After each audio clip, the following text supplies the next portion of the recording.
Hello everyone, मेरा नाम वरुण प्रताप सिंह है। आज हम लोग पीपीसी टीआरई 3.0 के मैथ साइंस पेपर को डिस्कस करेंगे, जिसमें हम साइंस सेक्शन को डिस्कस करेंगे, स्पेशली 40 क्वेश्चन। और ये पेपर 19 जुलाई को जो हुआ था उसको ही डिस्कस हम लोग करने वाले हैं। इस पीडीएफ की जो लिंक है वो आपको मैं डिस्क्रिप्शन बॉक्स में दे दूंगा, और ज़रूर से इसको डाउनलोड करिए। क्वेश्चन हम लोग प्रैक्टिस करेंगे, ठीक है।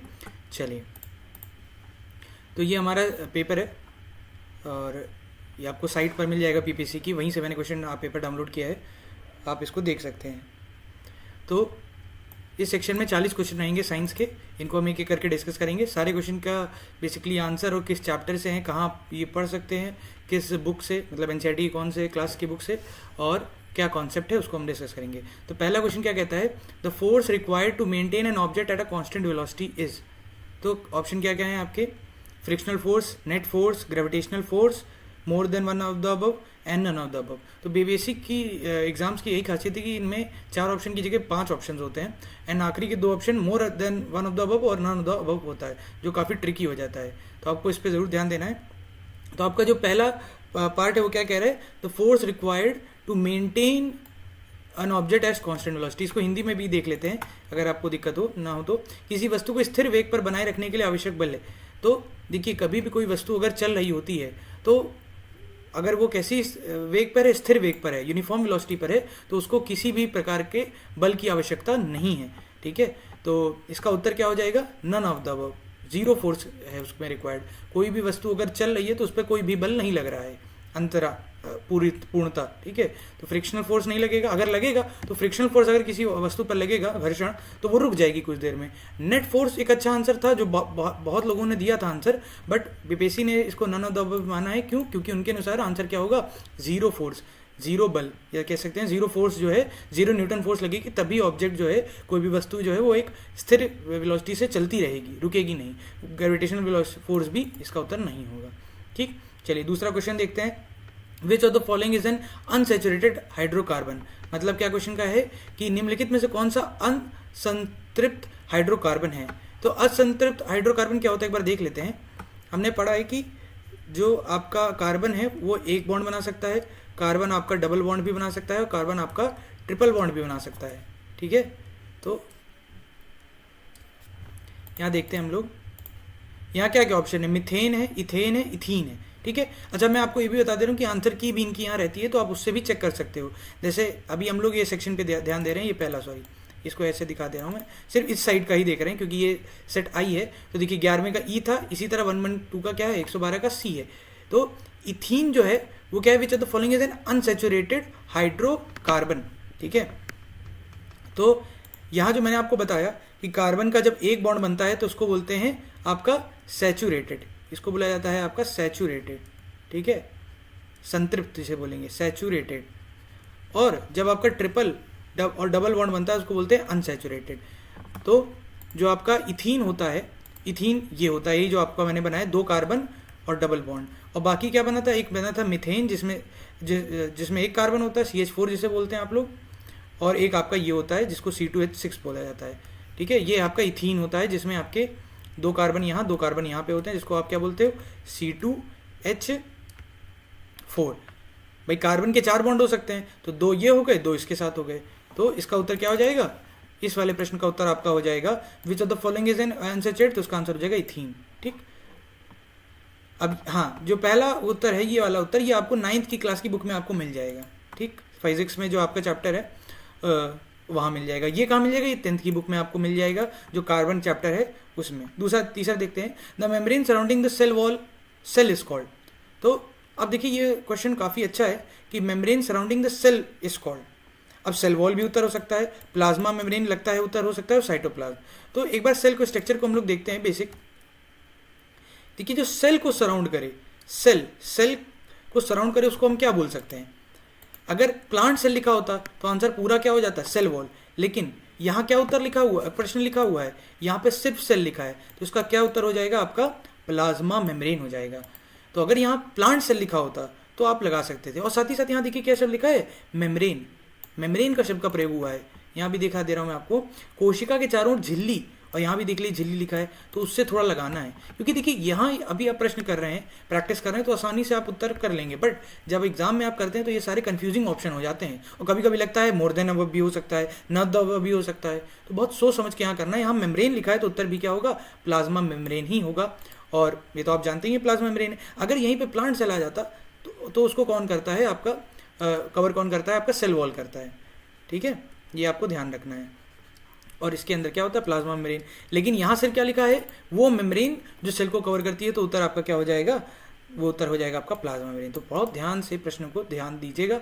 इसका उत्तर आपको कहाँ मिल सकता है, तो इस प्रश्न का उत्तर आपको 9th के क्लास के चैप्टर, जहाँ सेल चैप्टर है, वहाँ पे आपको इस प्रश्न का उत्तर मिल जाएगा, ठीक है। आगे देखते हैं, इन सारी बुक्स जो मैं बता रहा हूँ एनसीईआरटी हैं, उसके अलावा कुछ नहीं, ठीक। आगे देखते हैं, the study of the inheritance of traits in human is called, ठीक है। तो ये प्रश्न बार बार आया है, आप देखेंगे क्वेश्चंस बीपीएससी के, तो पुरानों में भी ये बहुत आता है। मनुष्य में लक्षणों की वंशागति के अध्ययन को कहा जाता है, तो इसको कहा जाता है क्या, इसको हम लोग कहते हैं हेरिडिटी, ठीक है, हेरिडिटी इसको कहा जाता है, हिंदी में इसको बोलते हैं वंशागति। तो ये तो पूरा एक आपका चैप्टर ही है 9th क्लास के में, तो उसको आप देख सकते हैं, इसका उत्तर सरल है, ठीक। आगे बढ़ते हैं, आइए क्वेश्चन अच्छा है, a car covers a distance of 200 kilometre in 4 hours, what is the average speed. तो आई गेस ये डायरेक्ट ही क्वेश्चन है, इसमें कोई बहुत मुश्किल नहीं है। आपको क्या क्या दिया गया है, आपको टोटल डिस्टेंस दिया है, तो कितना दिया गया है, 200 किलोमीटर, ठीक। टोटल टाइम जो दिया गया है वो आपको दिया गया है आई गेस 4 आवर्स, यस 4 घंटा दिया गया है, तो ये आ जाएगा आपका 4 आवर्स, ठीक। तो जो आपका टोटल बन जाएगा, distance upon time is equal to speed होता है, तो ये हो जाएगा 200, एक मिनट, ये हो जाएगा आपका 200 अपॉन 4, जो बन जाएगा 50 किलोमीटर प्रति आवर, ठीक। तो ये आपका सिंपल सा उत्तर हो जाएगा। इसमें मेरे हिसाब से आपको कोई भी दिक्कत नहीं होगी, 115 का आप सी देख भी सकते हैं, ठीक। कंफर्म क्रॉस करते ही चलेंगे। तो सिंपल क्वेश्चन था, और ये आपको काफ़ी बुक्स में मिल जाएगा। 9th में अगर आपको एकदम पर्टिकुलर चैप्टर पे जाना है तो वो 9th में ही बुक में मिल जाएगा, फिजिक्स के चैप्टर में। 116 क्वेश्चन देखते हैं, the breakdown of pyruvate to give carbon dioxide water energy take place in, ठीक है। तो 116 कार्बन डाइऑक्साइड पानी और ऊर्जा देने के लिए पायरुवेट का विघटन होता है। तो आपने 10th क्लास की बुक में देखा होगा लाइव प्रोसेस चैप्टर में, कि पहले आता है आपका कार्बोहाइड्रेट, ठीक है, वो टूटता है आपका पायरुवेट में, और पायरुवेट फिर अलग अलग तरीके से 3 रास्तों से टूटता है। ये पायरुवेट कहाँ टूटता है, तो ये टूटता है आपका साइटोप्लाज्म में, ठीक है। तो देखते हैं क्या प्रश्न कहता है, एक बार फिर समझते हैं। कार्बन डाइऑक्साइड पानी और ऊर्जा देने के लिए पायरुवेट का विघटन होता है। तो जब भी आप किसमें विघटन कर रहे हैं, आप कार्बन डाइऑक्साइड वाटर एनर्जी में कर रहे हैं, तो ये है आपका एरोबिक रेस्पिरेशन, ठीक है, एरोबिक रेस्पिरेशन। और एरोबिक रेस्पिरेशन जो आपका होता है, जहाँ आपको 38 ATP मिलता है लगभग, तो ये आपका कहाँ पे होता है, माइटोकॉन्ड्रिया। और माइटोकॉन्ड्रिया को ही क्या बोला जाता है आपका, ये ध्यान रखिएगा, माइटोकॉन्ड्रिया का आपका बोला जाता है power house of the cell. ये भी प्रश्न पूछा जा सकता है, तो इसका उत्तर सरल हो जाएगा। उत्तर आपका क्या हो जाएगा, कहाँ चला गया, ये आ गया, ये, ठीक। तो 116 का उत्तर क्या हो जाएगा आपका बी। देखते हैं 116 का उत्तर बी आपको दिख रहा है। आगे बढ़ते हैं, which of the sub atomic particle has negligible mass, ठीक है। तो ये भी सरल प्रश्न है, इसमें भी कोई दिक्कत नहीं है। ये उत्तर कहाँ आपको मिल जाएगा, ये आपको 10th क्लास की बुक में मिल जाएगा उत्तर इसका, जहाँ लाइव प्रोसेस चैप्टर है रेस्पिरेशन सेक्शन में। आगे देखते हैं 117, विच सब atomic particle has negligible mass. तो नेग्लिजिबल का अर्थ क्या होता है, कण का नगण्य, ठीक है। नगण्य मतलब कोई भी उसका मास नहीं है, उसको कौन सा होता है। तो देखिए क्या क्या ऑप्शन है, प्रोटॉन, प्रोटॉन का मास होता है, इसी तरह न्यूट्रॉन का भी मास होता है, लेकिन इलेक्ट्रॉन के मास को हम क्या बोलते हैं, नगण्य बोलते हैं, ये ध्यान रखिएगा, ठीक है। तो इसका कोई भी द्रव्यमान नहीं होता है, या अराउंड 0 होता है, ठीक है। तो इसका उत्तर 170 का आप देख सकते हैं, सी उत्तर रहेगा इसका। आपका प्रश्न का उत्तर कहाँ मिल जाएगा, 9th क्लास की बुक में आपको इसका उत्तर मिल जाएगा। आगे देखते हैं, the speed of the sound is maximum which of the following. तो आपको मालूम होना चाहिए कि जो स्पीड ऑफ द साउंड है वो सॉलिड में सबसे ज़्यादा, फिर लिक्विड में, और फिर आपका गैस में होती है। बस इतना आपको कॉन्सेप्ट आना चाहिए, और इसका उत्तर यहाँ आपको मिल जाएगा। The speed of the sound is maximum which of the following. Water liquid हो गया, एयर आपका गैस हो गया, तो आंसर क्या हो जाएगा, स्टील आपका उत्तर हो जाएगा। देखिए 118 का आंसर क्या हो जाएगा, बी। और ये प्रश्न का उत्तर आपको कहाँ मिल जाएगा, जो ये साउंड चैप्टर है आपका 9th क्लास का, वहाँ पे आपको इसका उत्तर ज़रूर मिल जाएगा। हिंदी में भी प्रश्न है तो आप हिंदी में कर लीजिएगा, कोई भी ऐसा बहुत कठिन अंग्रेजी का प्रयोग नहीं किया जा रहा है, तो जिससे आपको दिक्कत हो, तब भी अगर आपको कोई भी प्रॉब्लम होती है तो प्रश्न को आप हिंदी में भी देख सकते हैं, ठीक है। चलिए अब करते हैं 119वां question. Food cans are coated with a tin and not with zinc because. तो ये प्रश्न बहुत बार आया है, ठीक है।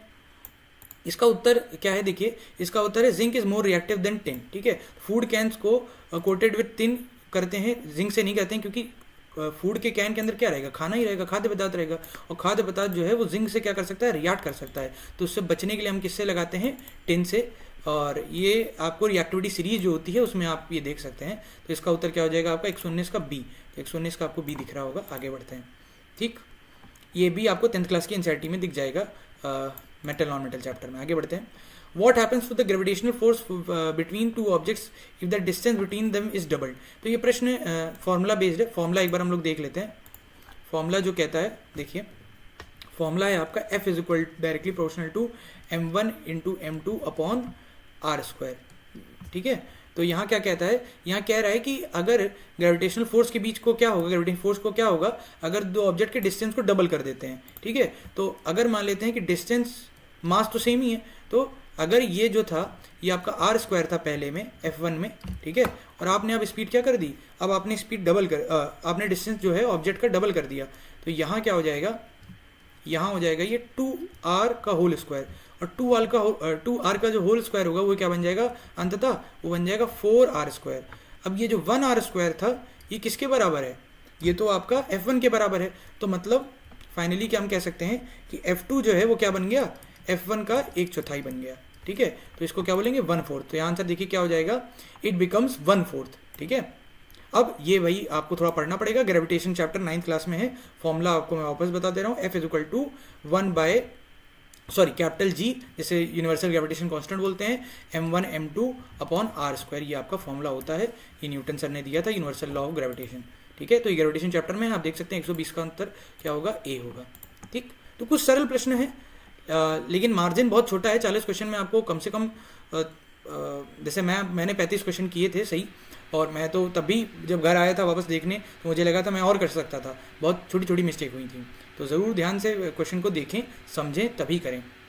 आगे देखते हैं 121वां क्वेश्चन क्या है, is the following are the environment friendly practices. तो पर्यावरण के लिए अच्छी प्रैक्टिसेस कौन सी हैं, switching off unnecessary lights and fans, सही बात है भाई, कोई भी फर्जी लाइट आपके घर में जल रही बंद कर दीजिए। Walking to school instead of getting your mother to drop your by scooter, ये भी बात सही है।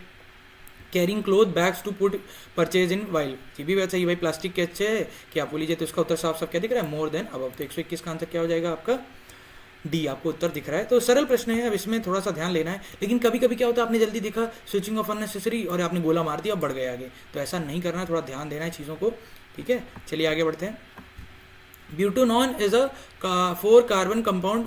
अब ये वाला प्रश्न आप आई गेस मुझे आप लोग को समझ आ गया होगा, और 10 प्रश्न अभी तक हुए हैं। कैसा लग रहा है आपको, समझ में आ रहा है कि नहीं, ये मुझे ज़रूर बताइएगा। और आगे देखते हैं। ब्यूटानॉन इज अ 4 किसी भी तरह का आपको प्रश्न हो कि कैसे प्रिपरेशन करनी है, क्या क्या और चीज़ें आपको जाननी है, ज़रूर कमेंट बॉक्स में कमेंट करिए, मैं ज़रूर भी आपको वीडियो बनाऊंगा। 122 क्वेश्चन देखते हैं। Butanone is a 4 carbon compound with the functional group. तो ब्यूटानॉन में फंक्शनल ग्रुप कौन सा होता है, ब्यूटानॉल का मैं स्ट्रक्चर बना दे रहा हूँ आपके लिए। ब्यूटानॉन मतलब 4 कार्बन, ब्यूट मतलब कितने होते हैं, 4 कार्बन, और नॉन का अर्थ होता है कीटोन। तो ये आपका ग्रुप हो गया आपका कीटोन का। तो यहाँ उत्तर क्या हो जाएगा, कीटोन उत्तर हो जाएगा। तो 122 का उत्तर क्या हो गया, आप देख सकते हैं बी उत्तर हो गया। क्रॉस चेक करते रहेंगे जिससे कोई भी गलती ना हो। आगे देखते हैं 123वां क्वेश्चन। ये क्वेश्चन का उत्तर कहाँ मिल जाएगा, ये कार्बन कंपाउंड वाला चैप्टर है। आप देख भी सकते हैं कि मैं चैप्टर भी आपको बता दे रहा हूँ, जिससे आपको समझ आए कि कौन से चैप्टर आपको पढ़ने हैं और आपको कौन से चैप्टर नहीं आते हैं। उस बुक में आपके जाके देख लें, 10th क्लास की बुक में कार्बन चैप्टर में आपको ये उत्तर मिल जाएगा। 123वां प्रश्न देखते हैं। What is the function of meristematic tissue in the plants. तो उसका काम क्या है, मेरिस्मेटिक का एक काम, साई नाम, क्या काम है, ग्रोथ करना, सिर्फ बढ़ना, ठीक है। तो 123 का उत्तर क्या हो जाएगा, बी उत्तर हो जाएगा। 123 प्रश्न को हिंदी में भी देख लेते हैं। तो पौधों का, यहाँ देख ली नाम भी लिखा है विभ्यो ज्योतक, ठीक है, विभ्य ज्योतक। अब विभ्य ज्योतक का कहीं ना कहीं अर्थ आपका बना लीजिए दिमाग में कि ग्रोथ से होता है, ठीक है। विभाजन होगा तो ग्रोथ होगी, ठीक है। तो ये ग्रोथ इसका उत्तर होगा। ये भी आपको टिश्यू चैप्टर में मिल जाएगा 9th क्लास की बुक में, ठीक है। आगे बढ़ते हैं। ये क्वेश्चन क्या है, what is the work to be done in to increase the velocity of a car from इतना टू इतना if the mass of the car is इतना। तो ये प्रश्न कहाँ से है, तो ये प्रश्न है आपका वर्क एनर्जी थ्योरम से, ठीक है। वर्क एनर्जी थ्योरम क्या कहता है, वर्क एनर्जी थ्योरम कहता है कि work is equal to KF minus KI, ठीक है। के क्या है यहाँ पर, काइनेटिक एनर्जी, गतिज ऊर्जा, और के डब्ल्यू क्या है आपका, डब्ल्यू इज योर, डब्ल्यू आपका क्या है, डब्ल्यू आपका होता है वर्क डन, ठीक है। तो ये क्या हो जाएगा, हाफ एम वी स्क्वायर, और ये हो जाएगा हाफ एम यू स्क्वायर, ठीक है। अब यहाँ देखिए कि आपका जो वेलोसिटी है वो क्या हो रही है, 30 से 60 जा रही है, तो 60 आपकी फाइनल हो जाएगी अंतिम, और ये 30 क्या हो जाएगी शुरुआती। तो वैल्यू पुट कर देते हैं। मास 5 जो है उसको, अरे सॉरी कुछ गड़बड़ की गया मैंने, हाँ यहाँ देखिए मैंने 2 यहाँ लिख दिया, एक बार इसको मैं हटा दे रहा हूँ। हाँ तो यहाँ क्या हो जाएगा, हाफ एम यू स्क्वायर। जल्दी में भावना में बह गया मैं। आगे देखते हैं। तो यहाँ हाफ को 1500 को मैं बाहर निकाल लूँगा, और हाफ को भी मैं बाहर निकाल लूँगा, और अंदर क्या बचेगा, मैं एक बार इसको फुल स्क्रीन कर दे रहा हूँ। हाँ तो यहाँ देखिए, यहाँ आपका आ जाएगा 60 का होल स्क्वायर माइनस 30 का होल स्क्वायर, ठीक, समझ आ रहा होगा आई गेस। आगे देखते हैं। तो ये आपका हो जाएगा, चलिए इसको ऐसे ही रहने देते हैं अभी, 1500, और ये कितना हो जाएगा आपका 3600, ये हो जाएगा 900। अब चाहे तो यहाँ से ऑप्शन से भी आप कर सकते हैं, लेकिन ठीक है मैं पूरा ही सॉल्व कर दे रहा हूँ आपके लिए। यहाँ हो जाएगा 1500, और ये हो जाएगा आपका 2700, ठीक। अब इसको थोड़ा आप सॉल्व करेंगे तो उत्तर आपको मिल जाएगा साफ। इसका उत्तर आपका क्या रहेगा, कहीं ना कहीं उत्तर जो है, मैं इसको कैलकुलेट ही कर दे रहा हूँ, फिर क्या ही इसमें दिक्कत है। 2 0 जो है इनको आप अलग कर लीजिए साइड में, 1 2, और 27 × 15 जो है आप कर सकते हैं। कितना हो जाएगा ये हो जाएगा आपका 135, ये हो जाएगा 27, बन जाएगा ये 5 10 और 1 4, 405, ठीक। इसको आप आधा कर देंगे तो कहीं ना कहीं आपको उत्तर मिल जाएगा। कुछ गड़बड़ कर रहा हूँ क्या मैं, एक बार क्रॉस चेक कर लेते हैं।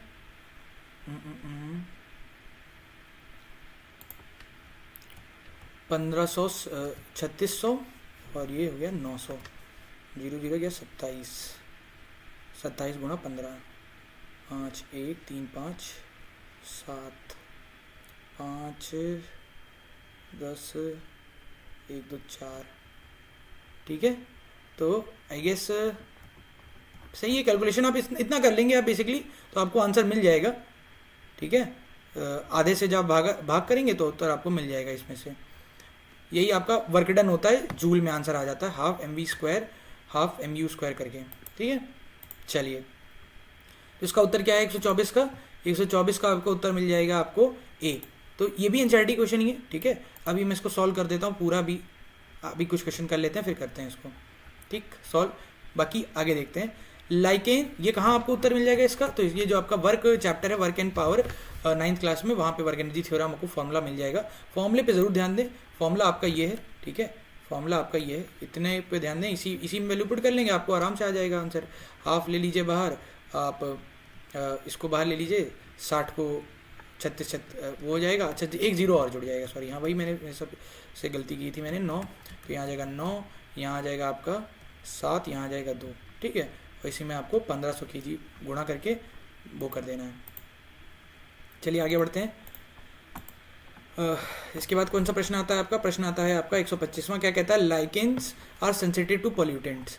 तो कौन से पॉल्यूटेंट्स है ये, वो है, तो हर प्रकार के पॉल्यूटेंट्स हैं। तो इसका उत्तर आपका कितना हो जाएगा 125 का, आप देख सकते हैं 125 का सी हो जाएगा, बहुत ध्यान दीजिएगा, सल्फर डाइऑक्साइड इसका उत्तर हो जाएगा। तो लाइकेन सेंसिटिव किसके लिए है, आपका सल्फर डाइऑक्साइड से होगा। ये क्वेश्चन जो है मैं कहूँगा कि एनसीईआरटी से नहीं, ठीक है, कुछ क्वेश्चन तो एनसीईआरटी से नहीं होंगे, बाहर से होंगे, तो ये क्वेश्चन थोड़ा सा बाहर से, तो इसलिए इस पर स्पेशल ध्यान दीजिएगा। ये क्वेश्चन तो प्योर जो भी हम लोग ने यहाँ किया, ये तो प्योर एनसीईआरटी के फॉर्मूले पे ही निर्भर है, लेकिन लाइकेन का परोक्ष रूप से कोई भी आपको नहीं मिलेगा उत्तर एनसीईआरटीज़ में, ठीक है। हाँ हायर 11th 12th की जरूर मिल जाएगा, बट 9th 10th तक में नहीं मिलेगा। आगे बढ़ते हैं। In which of the following spare weather phenomena occurs. ये क्वेश्चन मेरा वहाँ गलत हुआ था, मैंने आई गेस स्ट्रेटोस्फेयर लगाया था, उत्तर इसका होगा 126 का ट्रोपोस्फेयर होगा, तो इसका उत्तर ट्रोपोस्फेयर होगा। देखिए ज्योग्राफी का प्रश्न है, कहेंगे बायो में भी आप डाल सकते हो, बट ज्योग्राफी का बेसिकली है, तो इसका आंसर क्या हो जाएगा, ट्रोपोस्फेयर इसका उत्तर हो जाएगा, ये ध्यान रखिएगा, ठीक है। आगे बढ़ते हैं। The gap between two neurons, बहुत आराम से प्रश्न है, आप जानते होंगे न्यूरॉन्स जो होते हैं इस तरह दिखते हैं, एक पर्सन, ठीक है, इस तरह से रहता है, ठीक है, इस तरह से एक आपका एक स्ट्रक्चर रहता है जनरली, इसी में आप थोड़ा सा इसको डेंड्राइट्स बोल देते हैं, और एक नीचे रहता है। तो इसके बीच का ये जो गैप होता है इसको आप क्या कहते हो, साइनेप्स। क्या कहते हैं इसको, साइनेप्स कहा जाता है। ये ध्यान रखिएगा, ये प्रश्न कॉमन है। जो कंट्रोल कोऑर्डिनेशन चैप्टर है उसमें आपको इसका उत्तर मिल जाएगा। 127 का उत्तर क्या होगा, ए। आप देख सकते हैं 127 का उत्तर क्या है, ए। ठीक है, कौन सी बुक में है, 10th क्लास की कंट्रोल कोऑर्डिनेशन चैप्टर में है। आगे देखते हैं, विच the following represent the correct electronic configuration of the nitrogen. तो देखते हैं इसको। नाइट्रोजन जो है आपका, एक बार इधर इसको मैं कर दे रहा हूँ, कलर बदल दे रहे हैं, ये अच्छा लग रहा है। देखते हैं, देखिए तो नाइट्रोजन जो होता है उसका एटॉमिक नंबर होता है 7। तो 7 को कैसे लिखोगे, 2,5। ठीक है, 2,5 लिखोगे तो 2,5 कौन सा दिख रहा है आपको, डी उत्तर दिख रहा है। तो इसका आंसर क्या हो जाएगा, सॉरी सी उत्तर दिख रहा है। 128 का उत्तर क्या हो जाएगा, सी दिख रहा होगा आई गेस। आगे बढ़ते हैं, यहाँ पर आते हैं। Which of the following constitute of food chain. तो फूड चेन क्या होती है, एक प्रोड्यूसर होगा, एक प्राइमरी कंज्यूमर होगा, सेकेंडरी कंज्यूमर होगा। तो गोट क्या प्रोड्यूसर है, बिल्कुल नहीं। क्या ग्रास है कंज्यूमर, बिल्कुल है। क्या ग्रास, वीट जो है ग्रास को खा लेगा, बिल्कुल नहीं। तो ऐसा तो हो ही नहीं सकता। तो उत्तर क्या हो जाएगा, ग्रास गोट खाएगी, गोट को हम लोग खा लेंगे। तो इसका उत्तर क्या हो जाएगा, 129 का ए। ठीक है, आई गेस आपको दिख रहा होगा, समझ भी आ रहा होगा। फूड जो चैप्टर है आपका 10th क्लास में, इकोलॉजी इसमें पढ़ाया गया है। तो उस चैप्टर में आपको फूड चेन के बारे में खूब बढ़िया मिल जाएगा, इस पर भी प्रश्न बने हैं खूब। आगे देखते हैं, the magnetic field lines around a straight conductor carrying conductor are. तो इसका उत्तर क्या हो जाएगा आपका, कॉन्सेंट्रिक सर्कल। जो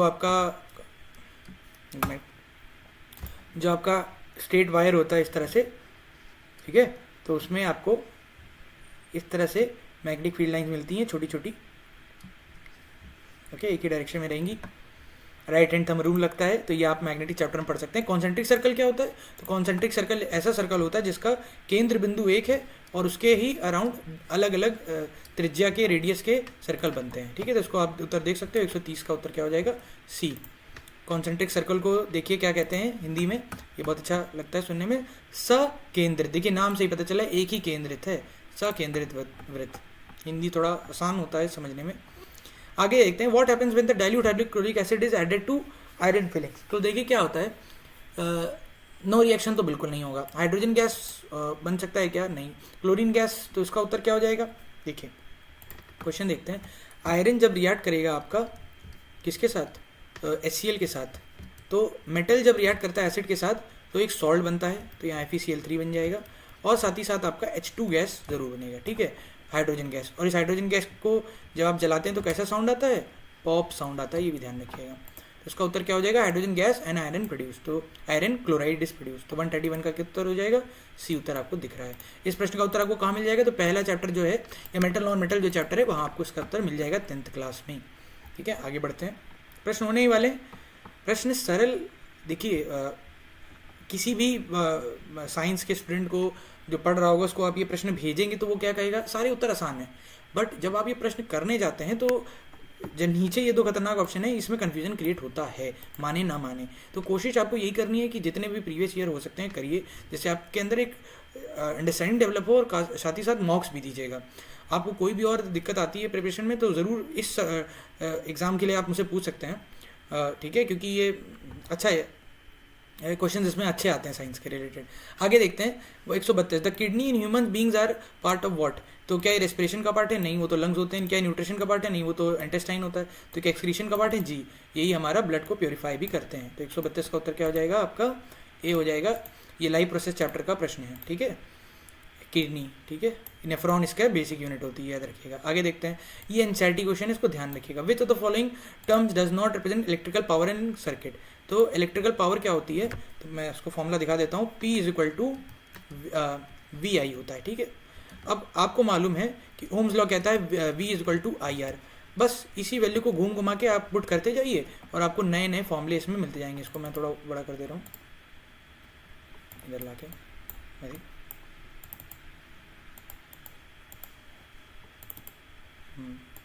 हो गया। देखिए, तो अगर मैं इसमें v की वैल्यू पुट कर दूंगा तो P = क्या हो जाएगा, I²R। अगर इसी में मैं I की वैल्यू पुट कर देता हूँ तो ये फॉर्मूला क्या बन जाएगा, P = V²/R। ठीक है, और इसमें मैं अगर और कुछ पढ़ सकता हूँ बस। ठीक है, तो ये तीन फॉर्मूले हो गए, P = VI, P = I² और P = V²/R। इसके अलावा कोई भी फॉर्मूला नहीं होता है। अब यहाँ देखिएगा, साइड में इसको मैं छोटा कर दे रहा हूँ। यहाँ देखिए IR², आई आर स्क्वायर दिया है, वी आई दिया है, क्या आई स्क्वायर आर कुछ होता है? नहीं, बिल्कुल भी नहीं होता। तो उत्तर इसका क्या हो जाएगा? नॉट। देखिए नॉट को ब्लैक भी कर दिया है। विच of the following term does not represent electrical power in circuit? तो इसका उत्तर क्या हो जाएगा? आई स्क्वायर आर। आप उत्तर भी देख सकते हैं, 133 का उत्तर क्या होगा? ए। क्या बोलोगे? हाँ, आई स्क्वायर आर। देखिए बहुत छोटा सा अंतर भी है, आई स्क्वायर आर, हाँ आई स्क्वायर आर है लेकिन आई आर स्क्वायर नहीं है। तो इसका उत्तर क्या हो जाएगा? आपका ए हो जाएगा, आई आर स्क्वायर। ठीक है, ध्यान रखिएगा, कुछ मैं जल्दी में बोल गया हूँ गाइस। इसका क्या उत्तर होगा? I R square. तीनों फॉर्मूले हमने देख लिए कौन कौन से हैं। एक है आपका वी आई जो यहाँ दिया गया है, ठीक है, जो आपका यहाँ एक मिनट मैं इसको सही कर दे रहा हूँ, ध्यान दीजिए। ठीक, तो क्या बात की हमने ये बात की कि जो वी आई है वो यहाँ वी आई हो गया आपका, और जो आई स्क्वायर है वो आई स्क्वायर यहाँ आपको ऊपर वाला दिख रहा है, ये ऑप्शन। लेकिन आई स्क्वायर आर जैसा कोई भी आई आर स्क्वायर जैसा कोई भी ऑप्शन नहीं होता है। ठीक है, आगे बढ़ते हैं। ये उत्तर कहाँ मिल जाएगा आपको? इलेक्ट्रिसिटी चैप्टर 10th क्लास में। ठीक है, और ये आपको लाइव प्रोसेस में मिल जाएगा। 134वां देखते हैं। Which of the following is not a characteristic of solids? Ability to flow easily, molecules closely packed, definite shape और मोर देन अबव। तो क्या मॉलिक्यूल्स क्लोजली पैक होते हैं? हाँ, तो ये तो क्वालिटी होती है, ये तो कैरेक्टरिस्टिक होता है। डेफिनेट शेप होता है? बिल्कुल होता है, किसी भी वस्तु का, सॉलिड वस्तु का, ठोस का। लेकिन क्या वो फ्लो कर सकता है? बिल्कुल नहीं। तो उसका उत्तर क्या हो जाएगा? A. Which the following is not a characteristic of solid? तो उसका उत्तर क्या हो जाएगा? Ability to flow easily. 134 का ए। 134 का क्या है उत्तर? ए। अगर आपको कोई भी और दिक्कत होती है, जैसे हिंदी में आपको अगर करना है तो मैं हिंदी में करा दूंगा। ठीक है, आगे बढ़ते हैं। 135 का देखिए, the phenomena due to which the sky appears blue. तो उसका क्या उत्तर हो जाएगा? अच्छा, ये वाला प्रश्न का उत्तर आपको कहाँ मिल जाएगा? तो 9th क्लास के पहले चैप्टर मैटर में मिल जाएगा। ठीक है, मैटर जो पहला चैप्टर है वहाँ आपको प्रॉपर्टीज में आप पढ़ेंगे, वहाँ आपको इसका उत्तर मिल जाएगा। आगे देखते हैं। The phenomena due to which the sky appears blue is. तो क्या फिनोमेना है आपका? इसको बोलते हैं आपका स्कैटरिंग। ठीक है, तो 135 का उत्तर देखिए कहाँ गया? 135 का उत्तर सी। ठीक है, स्कैटरिंग वो फिनोमेना होता है जहाँ पे लाइट आती है आपका इसका आकाश में, और वो जिनकी वेवलेंथ कम है वो गायब होती जाती हैं। ठीक है, छितरा जाती हैं। जैसे स्कैटरिंग का हिंदी में देखिए क्या अर्थ होता है? प्रकाश का प्रकीर्णन। ठीक है, तो आप हिंदी में स्कैटरिंग का एक मतलब समझ सकते हैं कि छितरा जाना। ठीक है, तो ये उत्तर आपको कहाँ मिल जाएगा? ये आपको लाइट चैप्टर में मिल जाएगा 10th क्लास के। आगे देखते हैं। Starting from a stationary position, Rahul pedals his bicycle to attain a velocity of 6 metre per second in 30 second. Then अब देखिए ये प्रश्न न्यूमेरिकल है तो इसको थोड़ा सा हम लोग सॉल्व करेंगे, इसलिए मैं इसको साइड में लिखता रहता हूँ। ठीक, दिख रहा होगा आपको। देखिए, starting from the stationary position, तो इनिशियल वेलोसिटी क्या होगी? इनिशियल वेलोसिटी होगी 0 मीटर पर सेकेंड। ठीक है, आगे देखते हैं। देखिए समय की दिक्कत आपको कभी भी नहीं होगी प्रश्न पत्र को सॉल्व करते हुए, सिर्फ आपको ध्यान देना है कि प्रश्नों को जब लगाएं तो बहुत ध्यान से लगाएं। आगे क्या है? Rahul pedals his bicycle to attain a velocity of 6 metre per second. ठीक है, तो वेलोसिटी कितनी आ गई उसकी? फाइनल 6 मीटर पर सेकेंड आ गई। कितने सेकंड में आ गई? कितने टाइम में आ गई? तो टाइम था आपका 30 सेकंड। आगे देखते हैं क्या लिखा है। देन ही अप्लाइज ब्रेक्स, तो वो अप्लाई क्या कर देता है? ब्रेक अप्लाई करता है, ब्रेक करता है such that the velocity of the bicycle comes down to इतना। तो जब वो 6 मीटर, अब देखिए एक जर्नी उसकी क्या है? 0 से 6 मीटर की। ठीक, दूसरी जर्नी क्या है? ब्रेक लगाने के बाद 6 से 4 की। तो दूसरे केस के लिए यू क्या हो जाएगा? 6 हो जाएगा। ठीक है, और वी कितना हो जाएगा? 4 मीटर पर सेकेंड। मुझे उम्मीद है कि आपको समझ आ रहा होगा। यू है आपकी शुरुआती गति और वी क्या है आपका फाइनल अंतिम गति। Then he applies brake such that इतना in the time next 5 second. तो टाइम फिर दूसरा दिया गया है, तो दो अलग अलग केस हैं, ध्यान रखिएगा। टाइम कितना हो गया? 5 सेकेंड। ठीक है, आगे देखते हैं। Calculate the acceleration of both the cases, तो बहुत सोच समझ के प्रश्न को करना है, ध्यान दीजिए। तो इसको मैं इधर साइड में कर देता हूँ। देखिए एक्सेलरेशन का फॉर्मूला क्या होता है? A is equal to v minus u upon t. ठीक है, सबको मालूम है आई गेस। वी कितना है यहाँ पे? 6, यू कितना है आपका 0, अपॉन टी कितना है? 30 सेकेंड। तो ये कितना हो जाएगा? 1/5, जिसको आप लिख सकते हैं 0.2 मीटर पर सेकेंड स्क्वायर। ठीक है, इसको लिख सकते हैं स्क्वायर यहाँ पे।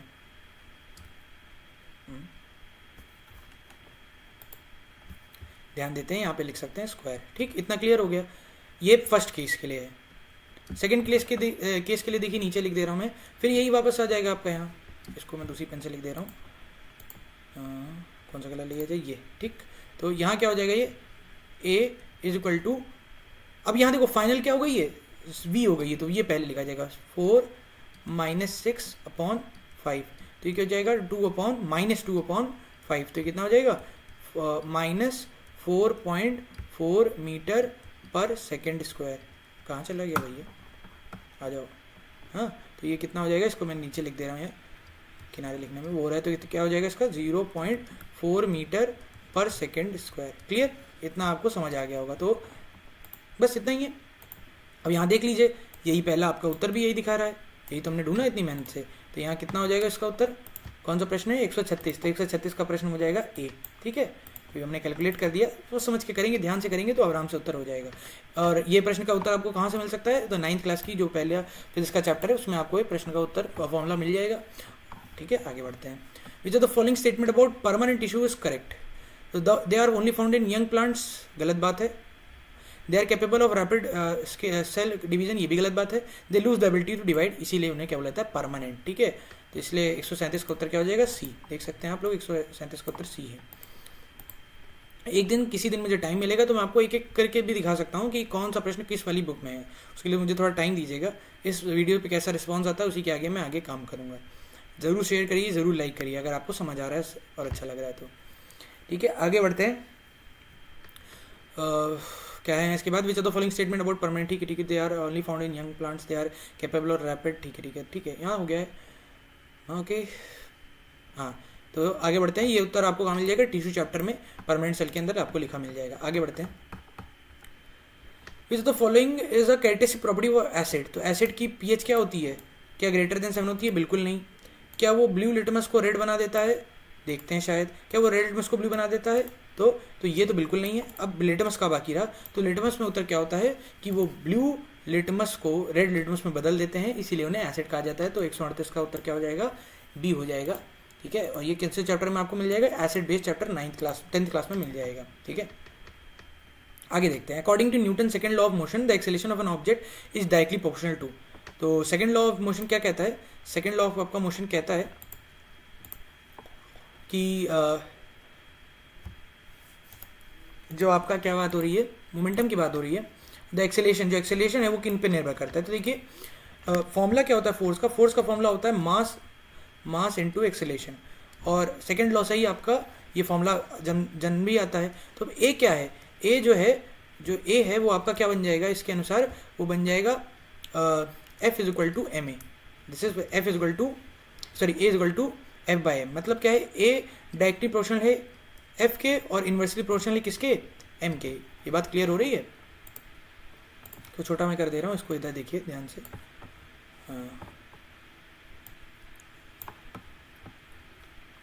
मेन चीज़ ये है,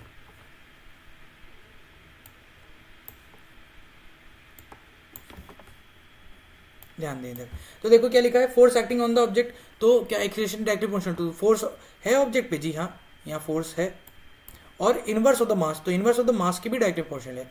इसमें बहुत कंफ्यूजन हुई थी बच्चे को, मेरा भी गलत हो गया था ये प्रश्न, क्योंकि मैं दिमाग के ऊपर दिमाग लगा रहा था, इसलिए उत्तर मैंने सिर्फ ए लगाया था, लेकिन इसका उत्तर क्या हो जाएगा, मोर देन और डेट इज डी। 139 का उत्तर क्या हो जाएगा, डी। ठीक है, तो सोच समझ के उत्तर लगाना है। ठीक है, क्योंकि कभी कभी आता हुआ भी आपको गड़बड़ हो जाता है, दिमाग के ऊपर दिमाग यही लगा कि यहाँ इनवर्स क्यों होगा, ये तो डायरेक्टली लिखा हुआ है, लेकिन उसी में लोचा हो गया था। तो ध्यान रखिएगा, इसका उत्तर क्या हो जाएगा, a is directly proportional to f and a is inversely proportional to इतना। हाँ, डेल्टा पी पी ये भी होता है, सही बात है। ठीक है, एक बार मैं इसको भी एक्सप्लेन कर दे रहा हूँ ऐसे, कि जो आपका एफ है वो डायरेक्टली प्रोपोर्शनल होता है रेट ऑफ चेंज ऑफ, तो इसके, और इसी में आप वैल्यू पुट कर देते हैं एम अपॉन वी, जिसमें वी अपॉन टी आ जाता है, तो ये जो होता है आपका फाइनली क्या बन जाता है, ये आपका ए बन जाता है। तो आपका फाइनली एफ जो है वो क्या बन जाता है, एम इज इक्वल टू ए। ठीक है, तो जो ऊपर मैंने लिखा था उसी से कहीं ना कहीं रिलेटेड है। तो ये जो चैप्टर है आपको कहाँ मिल जाएगा, ये आपको चैप्टर मिल जाएगा आपका 9th क्लास की जो लॉज एंड मोशन है चैप्टर, उसमें आपको ये मिल जाएगा। ठीक है, आगे बढ़ते हैं हम लोग। अब देखते हैं 140वां question, which of the following is a plant hormone, तो साइटोकाइनिन, ऑक्सिन, जिब्रेलिन, ठीक है, और आपका एब्सिक्सिक एसिड भी होता है, एंड बहुत सारे होते हैं, फॉर्जेलिन होता है। ठीक है, तो ये सारी कैसे हैं, प्लांट हार्मोन है, तो मतलब इसका आंसर क्या हो जाएगा, मोर देन अबव। तो इसका भी 140 का भी आंसर क्या हो जाएगा, डी। ठीक है, अब कभी कभी क्या होता है, जल्दी में आपने देखा जिब्रेलिन मार दिया तुरंत, लेकिन थोड़ा सोच समझ के ध्यान से। आगे बढ़ते हैं, 141 का क्वेश्चन देखते हैं। What is the process of changing a substance directly from solid to gas, solid to gas का क्या होता है, तो आपने पढ़ा होगा बचपन में, कि एक बार मैं इसको दिखा दे रहा हूँ, ठीक है। तो जो आपका सॉलिड टू लिक्विड होता है, एक होता है प्रोसेस, पिघला के आप मेल्ट कर देते हैं। फिर लिक्विड टू गैस होता है तो आप वेपराइज कर देते हैं, और गैस टू लिक्विड होता है तो कंडेंस कर देते हैं, और लिक्विड टू सॉलिड होता है तो फ्रीज कर देते हैं। लेकिन जब सॉलिड टू गैस वापस होता है तो इसको बोलते हैं आपका सब्लिमेशन, और गैस टू सॉलिड वापस होता है तो उसको क्या बोलेंगे, आपका सब डिपोजिशन। तो इसका उत्तर क्या हो जाएगा, जो उत्तर होगा वो होगा सब्लिमेशन। इसको हिंदी में क्या कहते हैं, इसको कहते हैं उद्वर्पातन, ठीक है, ध्यान रखिएगा, ठीक है। तो ये उत्तर कहाँ मिल जाएगा आपको, तो ये आपको मिल जाएगा 9th क्लास के पहले चैप्टर में, मैटर में आपको ये मिल जाएगा, ठीक है, केमिस्ट्री। एक्सक्यूज मी, आगे बढ़ते हैं। एंथर के अंदर क्या होता है, तो ये रिप्रोडक्शन चैप्टर 10th क्लास के चैप्टर में है, आपको मिल जाएगा। वहाँ क्या होता है, इसके अंदर पॉलन ग्रेन होता है। और ओव्यूल कहाँ पे होता है आपका ओव्यूल्स ओवरी में होता है, ठीक है। सेपल तो आपके कलरफुल पेट जो होते हैं वो सेपल सॉरी ग्रीन वाले होते हैं। तो इसका उत्तर क्या हो जाएगा, एक बार इसका उत्तर क्रॉस चेक कर लेते हैं। 141 का उत्तर क्या है, बी। ज़रूर उत्तर क्रॉस चेक करें। और 42 का है क्या है, भी बी है, ठीक है, नहीं तो कभी वही गलत भी हो सकता है, ध्यान देके। आगे बढ़ते हैं। Which of the following is known, ये क्वेश्चन काफ़ी कंट्रोवर्शियल रहा था, इस पर आपको काफ़ी वीडियो मिल जाएंगी कि ये होगा वो होगा। और ये क्वेश्चन मेरा भी गलत होने वाला था, मैं बच गया था। कैसे, मैं आपको बताता हूँ। What is the common name of calcium hydroxide. तो कैल्शियम वो हाइड्रोक्साइड का जो नेम होता है, इसको कहीं कहीं लाइम वाटर भी बोला गया है और कहीं कहीं स्लेग लाइम भी बोला गया है, ठीक है। बेकिंग सोडा तो बिल्कुल नहीं है, बेकिंग सोडा अलग चीज़ होता है। अब देखिए लाइम वाटर में क्या खास बात है कि जब ये कैल्शियम हाइड्रोक्साइड जो आपका है, कैल्शियम हाइड्रोक्साइड जो है CaOH का होल ट्वाइस जो है आपका, जब ये पानी के साथ मिक्स हो जाता है तो इसको हम लोग क्या बोलने लगते हैं, कैल्शियम हाइड्रोक्साइड को हम बोलने लगते हैं, इसको हम बोलने लगते हैं आपका लाइम वाटर, ठीक है। और स्लेग लाइम, लेकिन हम इसको क्या बोलते हैं जब ये सिर्फ कैल्शियम हाइड्रोक्साइड में रहता है। तो इसका उत्तर क्या हो जाएगा, 143 का सी, ये ध्यान रखिएगा। तो काफ़ी बच्चों ने गलत किया था। और थोड़ा सा ये भी ध्यान रखिएगा कि हिंदी में इसका नाम क्या हो गया था, नींबू पानी, ठीक है। तो इसको भुजा हुआ चूना कहते हैं, ये ध्यान रखिएगा। लेकिन जब पानी में मिक्स हो जाएगा तब इसको आप लाइम वाटर जरूर कह सकते हैं। काफ़ी कॉन्ट्रोवर्शियल क्वेश्चन रहा था, लोगों ने खूब सारा इस पर ऑब्जेक्शन किया था, लेकिन ये उत्तर अंततः फाइनल, ये आपको जब दिखा रहा हूँ ये फाइनल आंसर की है, फाइनल की आंसर की में कोई भी बदलाव नहीं आया था। आगे बढ़ते हैं, इस क्वेश्चन को देखते हैं। Who discovered the cell for the first time. तो ये आपको सेल चैप्टर के पहले पेज पे ही आपको मिल जाएगा। उत्तर क्या है इसका, रॉबर्ट हुक मिल जाएगा। लेकिन ये सेल है, अगर यहीं पर आपका क्या जाएगा, जीवित सेल, तो उत्तर क्या हो जाएगा, एंटोन वैन, ठीक है। तो इसका उत्तर क्या हो जाएगा, 144 का सी।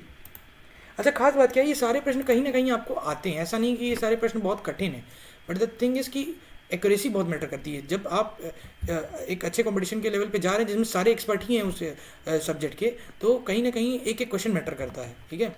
आगे बढ़ते हैं, आगे देखते हैं। 145वां क्वेश्चन क्या कहता है, the SI unit of work is Newton, what, joule. तो एसआई यूनिट वर्क की क्या है, जूल है, ये सब जानते हैं। आई गेस बहुत सरल प्रश्न है, इसका उत्तर आपको वर्क एंड पावर एनर्जी में मिल जाएगा।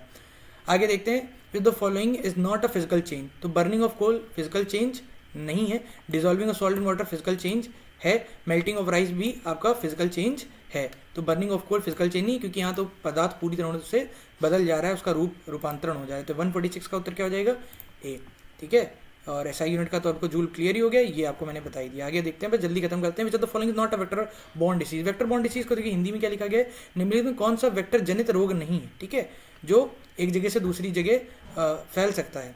तो देखिए डेंगू, मलेरिया और आपका ट्यूबरक्लोसिस। तो ये बड़ा अच्छा प्रश्न है।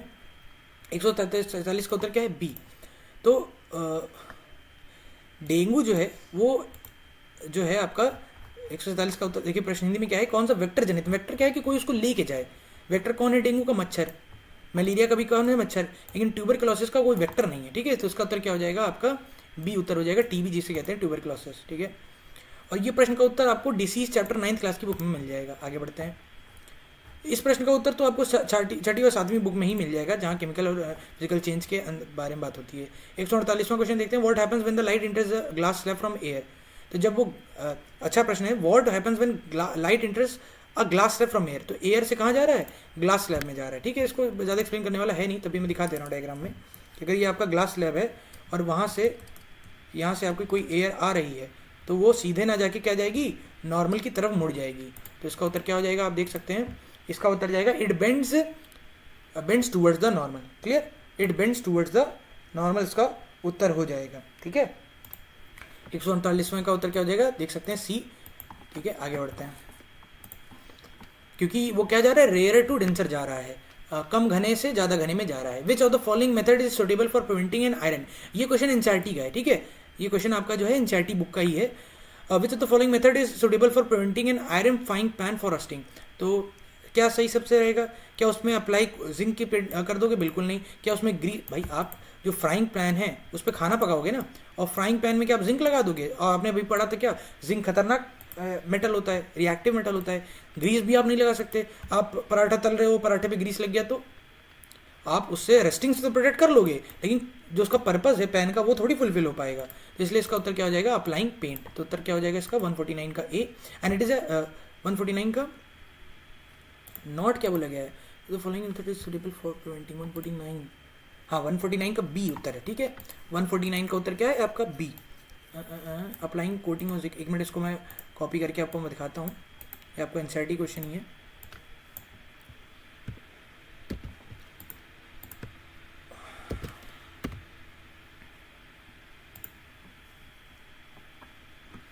ठीक है, तो इसका उत्तर क्या दिया गया, rusting is a chemical change, rusting of iron first with iron filing can be prevented by, ये है the process deposition layer in iron tends to corrode when rust, so coating of zinc deposited in iron to protect from corrosion, ठीक है। तो ये भी कर सकते हैं, ठीक है, इन्होंने इस तरह से लिया है, और ये ठीक है, अप्लाइंग कोटिंग ऑफ जिंक ज़्यादा सही इनको लगा है, पेंट करना इनको सही नहीं लगा क्योंकि पेंट छूट सकता है, ग्रीस तो मैंने बता दिया कि पराठे में ग्रीस तो हम लोग खाएंगे नहीं, तो इसका उत्तर क्या हो जाएगा, अप्लाइंग कोटिंग ऑफ जिंक। आगे बढ़ते हैं, आखिरी प्रश्न है ये, which of the acceleration due to gravity of the surfaces, तो ये डायरेक्ट क्वेश्चन है, इसका उत्तर क्या हो जाएगा 9.8 मीटर पर सेकंड स्क्वायर, इसका उत्तर हो जाएगा 150 का सी।